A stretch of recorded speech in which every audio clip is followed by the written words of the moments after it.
major pushback today on President-elect Donald Trump's plan to hit Mexico, Canada, and China with tariffs once he's back in the White House. Trump says that he wants those countries to crack down on border crossings and illegal drugs entering the United States. He says if they don't, he'll impose a 25% tariff on Canada and Mexico and a 10% tariff on China.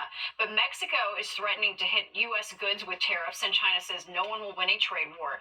To show Trump is serious about stopping illegal immigration, his incoming border czar is at the southern border. Don't test us. The nation wants a safe country. We've had enough crime in this country, illegal alien crime. It's time to end it and stop it.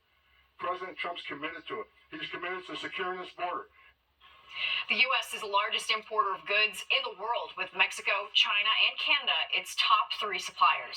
U.S. Customs and Border Protection and Homeland Security warning buyers of counterfeit goods this holiday shopping season. Dozens of counterfeit items were on display today at JFK, including a Super Bowl trophy. The agencies held a news conference warning shoppers about the knockoffs and how you can protect yourself from becoming a victim. Last year, Customs and Border Protection seized over 19,000 counterfeit shipments. This equates to 23 million counterfeit products.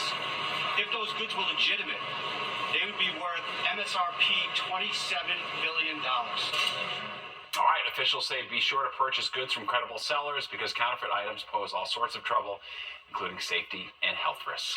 Well, the NYPD says the number of kids getting arrested with guns in the city has skyrocketed over the last 6 years, up 137% since 2018. So far this year, more than 400 kids under the age of 18 have been caught with guns. The NYPD's Chief of Crime Control Strategies joined us live on the 6 o'clock news to talk about this disturbing trend. In a one-month period in the South Bronx, between October and November, there were 14 separate incidents of gun violence. All the actors within the 14 incidents, the average age was 16 years old, with the youngest being 12. The NYPD has programs in place to try to help kids get off the streets, but Chief LaPetri believes that state laws need a change to help address this rise. Well, New York Congressman Richie Torres calling out Governor Kathy Hochul, saying she needs to do more for New Yorkers. And tonight, Hochul is replying. All right, as the Bronx Democrat says he's considering running against her in the 2026 primary, Fox 5's Morgan Mackay has the latest from Kew Gardens. I'm in governing mode, and that's where I'm going to stay. Governor Kathy Hochul brushing off the criticism, but Democratic Congressman Richie Torres is only getting started. Governor Hochul is well-intentioned, but fundamentally ineffective at governing New York. Torres not announcing yet whether he will run for governor and challenge Hochul in a primary, but pointed at the major gains President-elect Donald Trump made in New York this past election. And when it comes down to who's to blame, Torres says it starts at the top of the ticket with Hochul. I worry that Kathy Hochul is the new Joe Biden. Like, she is in denial about the depth of her unpopularity and her vulnerabilities as a Democratic nominee. You know, she is in grave danger to losing to a Republican like Mike Lawler. Hochul is deeply unpopular with her favorability rating lower than Trump's in the last Siena College poll. Republican Congressman Mike Lawler, who just won re-election in his swing district, is seen as a top contender to run against Hochul in 2026, even coming out with an ad targeting Hochul on congestion pricing. I've been opposed to congestion pricing from day one. Meanwhile, Torres sent a letter to Hochul blaming her administration for allowing Ramon Rivera to fall through the cracks of the healthcare system, which led him to be released early before he allegedly went on a stabbing spree that killed 3 people. And Torres didn't stop there, saying that Hochul has made a number of decisions that are hurting New Yorkers, from lack of efforts to tackle out-migration to re-implementing congestion pricing. This reflects the kind of erratic, chaotic governance that New Yorkers resent. What New Yorkers want is a government that delivers for them. Hochul defended her work, pointing specifically to investments she has made to mental health services and public safety. When it comes to Rivera, I refuse to politicize what was a horrific attack. I'm running for election, but not now. I'm governing. Now Torres says that next he's going to be kicking off a statewide listening tour, visiting some of those upstate counties.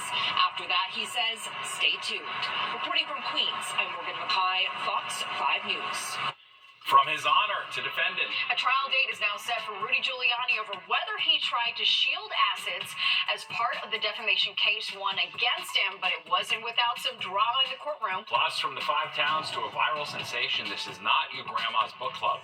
Get ready to read with Renee and her fans from around the globe.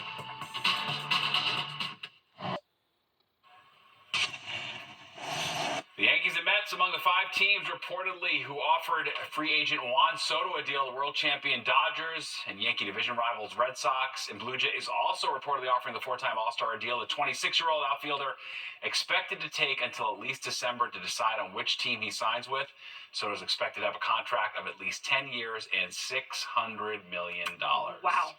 At which time he'll be like 34 or something crazy. All right, we'll move over. Oprah, a Long Island librarian, is nipping at your heels, and this definitely isn't your grandma's book club. Fox 5's Jody Goldberg introduces us to Renee's Reading Club, which started in the 5 towns before going global.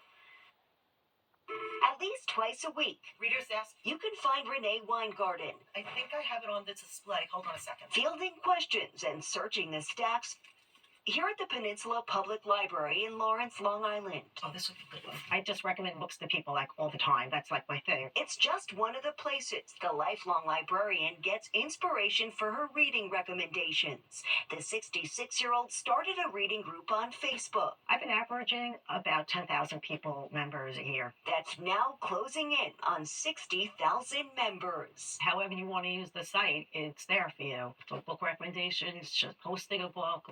And with the click of a mouse, Renee is connecting people from all 50 states and over 30 countries from around the world here on one platform. My name is Jennifer Miles, and I am from San Diego, California. I'm Pearl Saban, and I live in Toronto, Canada. I'm Debbie. I live in Honoka'a, Hawaii, on the Big Island. I'm Linda Campbell, and I live in Aruba. Also among Renee's audience, authors like Sarah Goodman Confino, who released her latest book, Behind Every Good Man, this fall. When people geek out that I'm in there, and I'm sitting here like, I'm a normal mom. This is just fun for me, too. Renee hosts weekly Facebook Live events. As for her recommendations, Historical fiction, psychological thrillers. I like to switch it up. one thing that's consistent, her group is one for the books. It's like she's the captain of the ship, and we're all the passengers, and, along for the ride. Renee has plenty of experience. She says she reads 80 books a year and looks forward to the next chapter. It makes me feel really gratified that I am doing something that I love doing and that people, I think, really appreciate it. In Lawrence, Long Island, Jody Goldberg, Fox 5 News. Well, concerns tonight about potential cuts coming to a federal food assistance program. Okay, why there's worry about the future of what SNAP benefits could look like. Plus, This case against me is totally phony case. Fireworks inside a Manhattan courtroom as Rudy Giuliani goes before a judge over the defamation judgment 2 former election workers won against him. I mean, the pictures just tell the story here. What was supposed to be a routine pre-trial hearing was anything but that for Rudy Giuliani today. The former mayor getting a tongue lashing from a judge after his verbal outburst in court. all right, it all has to do with the $148 million defamation judgment won against Giuliani by 2 former Georgia election workers. Fox 5's Teresa Criollo here with more. Therese. Yeah, Stephen, Natasha, America's mayor was in court today. This all stems from his bank accounts and assets being locked up after Rudy Giuliani was found liable for defamation. And now 2 election workers are taking him for all he has and then some. We've had not one ruling in our favor. Former New York City Mayor Rudy Giuliani emerges from court Tuesday as heated as he was inside the courthouse. The once prominent attorney and politician claims the judge handling his civil lawsuit stemming from the Georgia election interference case is biased and the case has no merit. This case against me is totally phony case. Giuliani is staring down the barrel of a nearly $150 million civil judgment. He was sued by 2 Georgia election workers who claimed his lies ruined their lives.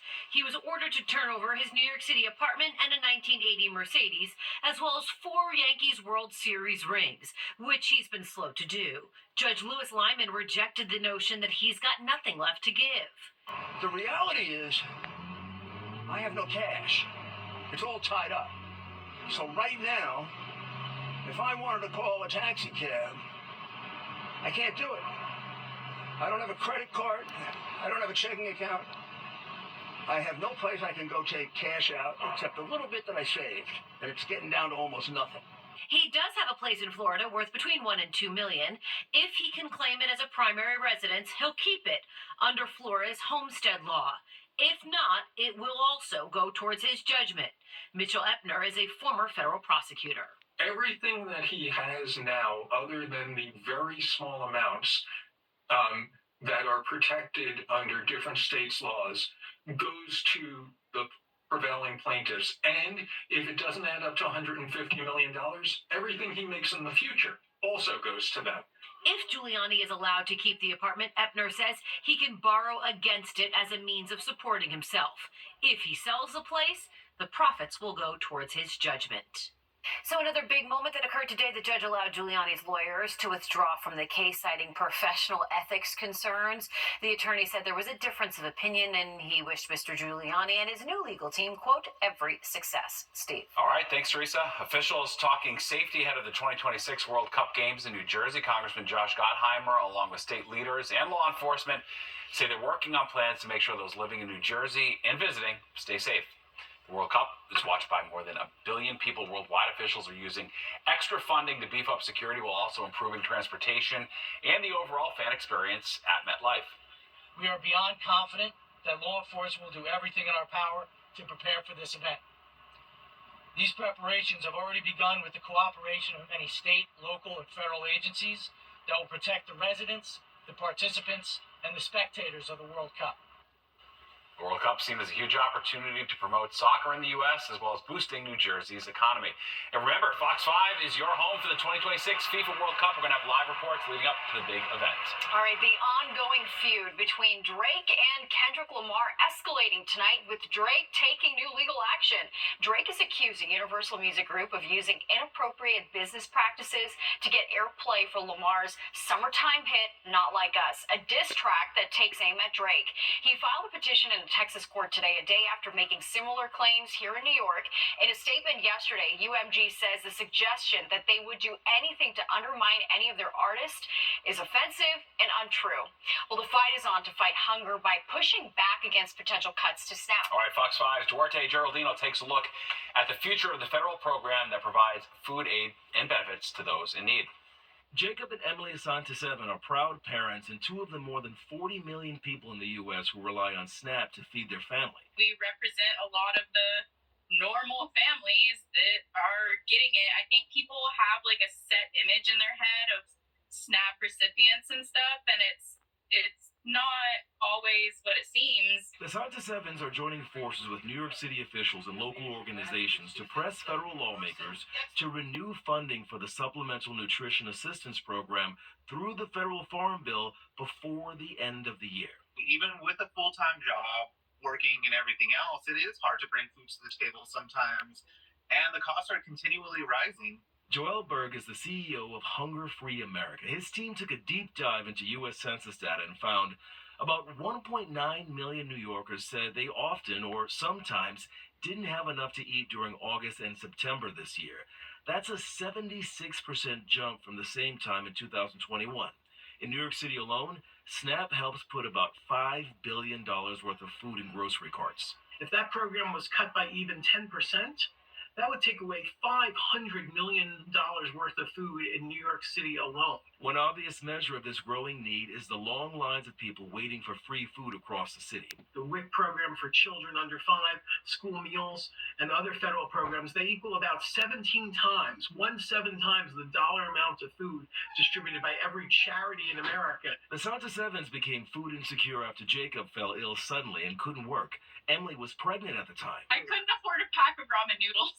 Yeah, and it was where we had gotten down, we had depleted our savings and everything else, and it was like, okay, well, you know what, we're desperate right now. We need the benefits and stuff. It helped make everything easier. Their financial situation changed overnight.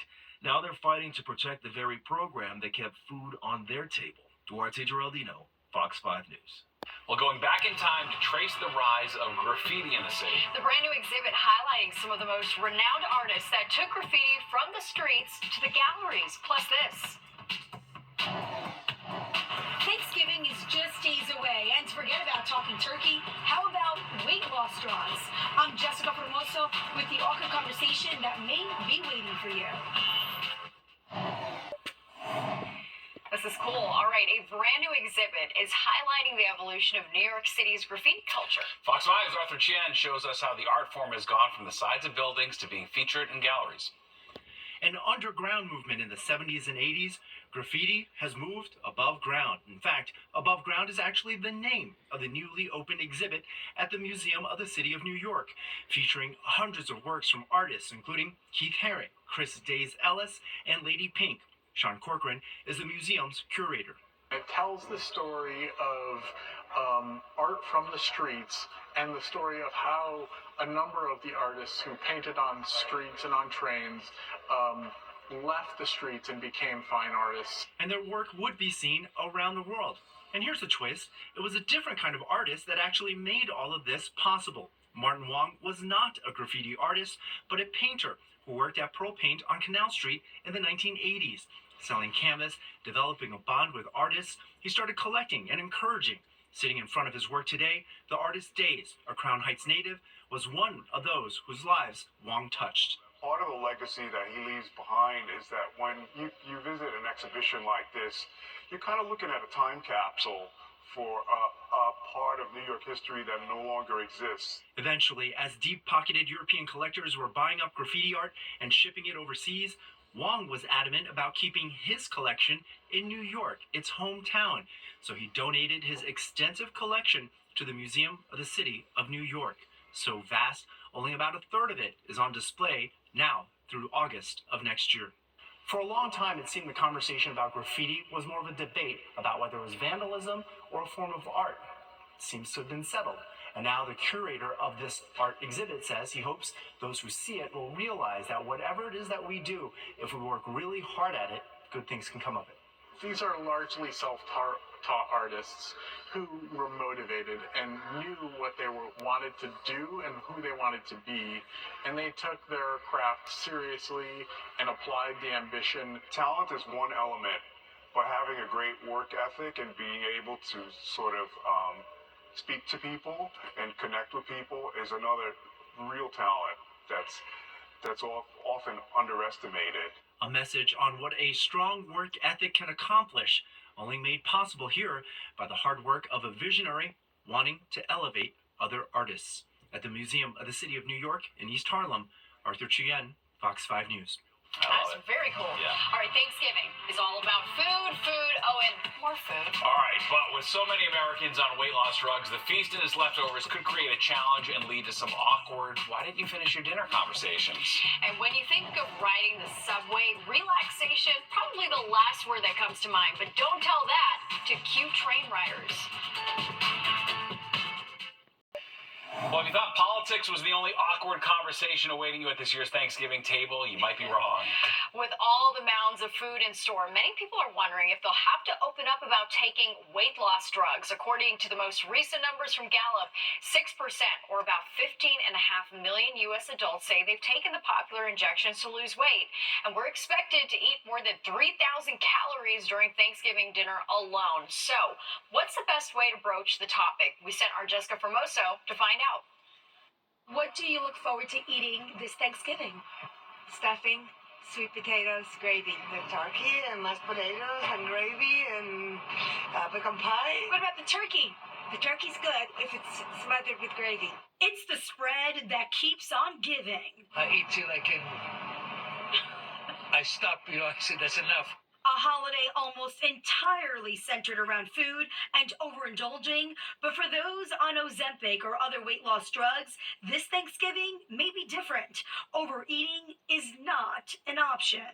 Those patients need to keep in mind that these medications are not without risks. And so if they're taking on those risks and they're using the medication, that they should try to mentally limit themselves in terms of how much they're going to eat. Dr. Rabia De La Torre is a gastroenterologist. She says you can make yourself sick if you don't control your portions. Your body is telling you, I'm not hungry, so I don't want to eat more, or I've eaten this amount of food and I don't want to eat any more food.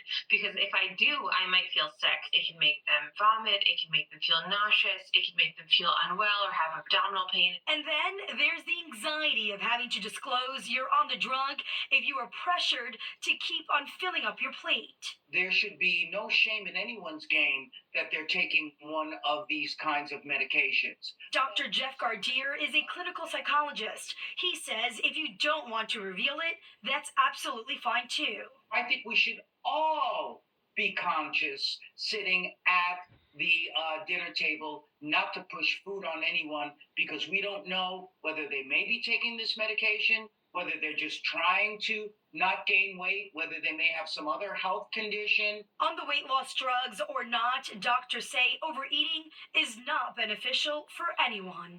On the Upper East Side, I'm Jessica Formoso, Fox 5 News. I'm just seeing video of those plates Yeah, getting loaded, and I cannot wait. I know. 2 days. It's going to be good. And Nick, what's on the menu at your house? The traditional stuff? Yes, we actually go to my brother's house. That's the tradition, but it's like my big fat Greek wedding. We live 5 blocks from each other. So, traditional stuff, and we throw in some little Greek dishes as well. A little pasticcio, a little spinach pie, maybe. Yeah, so yeah, it should be Grape good. leaves and whatnot. Great stuff, great leaves too. Yes, my sister-in-law is a great cook. She has all my mother's recipes down pat. That's amazing. I love that. So, now you guys got me hungry. All right, well, hope you're going to have a nice Thanksgiving. And, well, weather-wise, not so nice Thanksgiving this year. Travel-wise, though, good weather for travel. Shoppers getting a jump start on Black Friday deals. Walmart already offering steep discounts on Apple, Shark, Dyson, Ninja, and Keurig products earlier this month. Target started a rotating list of deals. Some experts say it's a great time to pick up big electronic items. Many are on deep discount, especially if they're an older model, and it's a perfect time to support local businesses.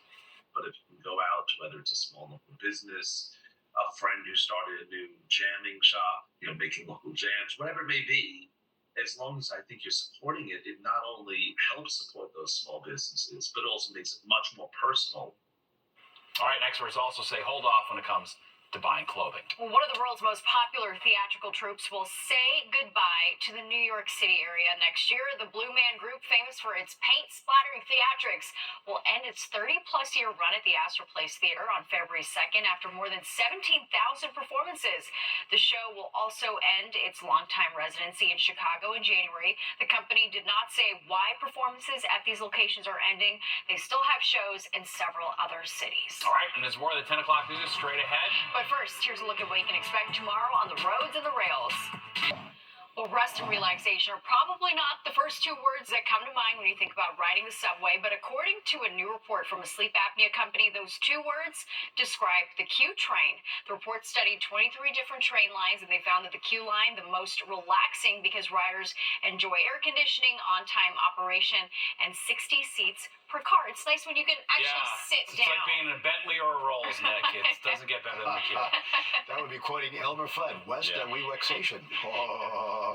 All right, well, there you go.